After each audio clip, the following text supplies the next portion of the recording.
This is the sound of a screaming female protester being detained and dragged away by Chinese authorities in Hangzhou, the capital of the eastern province of Zhejiang.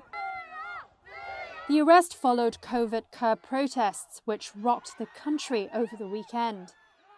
In Beijing, demonstrators say Chinese authorities have begun inquiries into people who gathered. Two protesters told Reuters that callers identifying themselves as Beijing police asked them to report to a police station on Tuesday with written accounts of their activities on Sunday night. It was not clear how authorities identified those they wanted to question or how many such people the authorities aimed to speak to. In Shanghai and Beijing, police were seen patrolling areas where some groups on the Telegram messaging service had suggested people gather again. Residents also say police have been asking people passing through those areas for their phones to check if they had virtual private networks and the Telegram app. VPNs are illegal for most people in China, while the Telegram app is blocked from China's internet.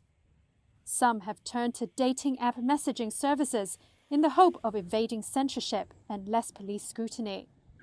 Beijing's Public Security Bureau did not respond to a request for comment. A spokesperson for China's foreign ministry said rights and freedoms must be exercised within the framework of the law. On Tuesday, China announced plans to speed up COVID-19 vaccinations, but did not elaborate on how. Cheng Youquan, an official in the National Disease Control and Prevention Administration, said authorities would address urgent concerns.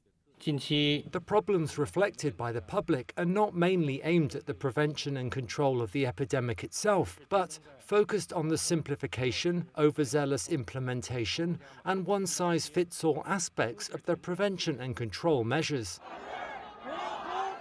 Protests in the last several days have created mainland China's biggest wave of civil disobedience since President Xi Jinping took power a decade ago. And come as the number of COVID cases hit record daily highs and large parts of several cities face new lockdowns. Despite the crackdown from the authorities, videos released on Tuesday show residents in Jinan trying to break out of lockdown. And in Guangzhou, residents gathered around barricades to protest against health crisis curbs. Bates Gill, the executive director at Center for China Analysis, said the scale and the widespread nature of the protests in the last few days separate them from other episodes of unrest in the country. I think makes it a much more potentially volatile and potentially more threatening set of problems that the party in China has to deal with.